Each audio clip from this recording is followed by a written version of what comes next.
सोचो, अगर निकाह के बाद तुम्हें यह एहसास हो कि तुम्हारा रिश्ता मोहब्बत नहीं बल्कि एक सोचा समझा सौदा था। आज का एपिसोड किसी के लिए जीत था और किसी के लिए सीधी तबाही। जीत मलिक बिलाल की और तबाही सोनिया की किस्मत की। शादी हो चुकी है सबके सामने, इज्जत के साथ, लेकिन असली खेल निकाहनामे के बाद शुरू होता है। सोनिया को लगता था यह रिश्ता बराबरी का होगा, सम्मान का होगा, लेकिन जो लफ्ज उसे सबसे ज्यादा हिला देता है वह सिर्फ एक है, साइन कर दो वरना नतीजे की जिम्मेदार तुम खुद होगी। यहाँ मोहब्बत नहीं बोल रही, यहाँ धमकी बोल रही है। सोनिया खामोश है लेकिन कमजोर नहीं। उसकी आंखों में सवाल हैं और दिल में तूफान। वह समझ रही है कि उसकी जिंदगी अब उसके हाथ में नहीं, किसी और के कंट्रोल में जा रही है। और यहीं से एपिसोड पलट जाता है। मलिक बिलाल का असली चेहरा सिर्फ सोनिया के लिए नहीं बल्कि दर्शकों के लिए भी सामने आ जाता है। यह आदमी शादी को इबादत नहीं, एक इन्वेस्टमेंट समझता है।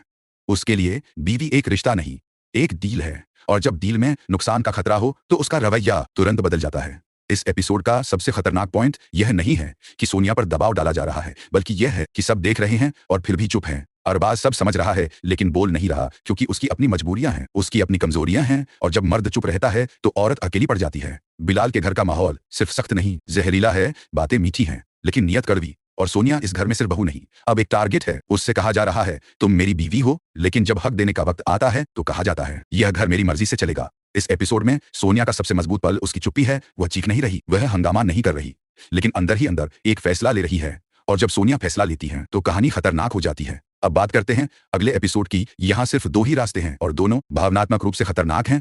पहली संभावना, सोनिया खुद चुप्पी तोड़ देगी, वह साइन करने से मना करेगी या फिर सबके सामने सवाल उठा देगी। और अगर ऐसा हुआ तो यह सिर्फ घर का मामला नहीं रहेगा, यह एक पब्लिक ड्रामा बन जाएगा। दूसरी संभावना और भी ज्यादा खतरनाक, बिलाल पहले चाल चलेगा। विक्टिम कार्ड, इमोशनल ब्लैकमेल, यह कहना कि सोनिया जिद्दी है, घर बसाना नहीं चाहती, मेरी इज्जत दांव पर लगा रही है। अगर यह कहानी चल गई तो सोनिया बिल्कुल अकेली रह जाएगी, ना ससुराल ना मायका, सिर्फ इल्जाम। और जो चीज इस पूरी गेम को पलट सकती है वह है प्रॉपर्टी का राज। अगर यह साबित हो गया कि यह शादी सिर्फ कागजों के लिए थी तो मलिक बिलाल का कंट्रोल उसके हाथ से निकल सकता है। और जिस दिन सोनिया ने डर की जगह गुस्सा चुन लिया, उस दिन यह कहानी एक नया मोड़ ले लेगी। सवाल सिर्फ एक है, क्या सोनिया अपनी जिंदगी का हक ले पाएगी या यह सिस्टम उसे तोड़ देगा? कमेंट में सिर्फ यस या नो लिखो। क्या सोनिया को अब चुप्पी तोड़नी चाहिए? और अगर तुम्हें लगता है कि अगला एपिसोड पूरी गेम पलट देगा तो वीडियो को लाइक करो, चैनल को सब्सक्राइब करो, क्योंकि यह सिर्फ एक ड्रामा नहीं, यह हक और कंट्रोल की लड़ाई है। और इस लड़ाई में या तो सोनिया जीतेगी या फिर सब कुछ हार जाएगी।